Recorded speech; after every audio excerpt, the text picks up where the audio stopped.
तनी बता दो। तो सुनी एगो लेहल में इलेक्ट्रिक वाला है बिल भर जाए लाग जाए मीटर ले ले ले पानी हरी हरी चूड़िया शोभी तुहरा कलैया।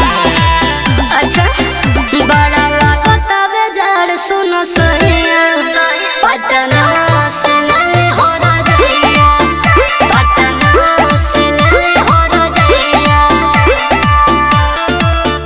पटना से ले हो रजैया बड़ा लागत आवे जड़ सुनो सहिया। बाले बिना बाबे कान तुहर खाली सोचो तने के एगो नथियो लिया।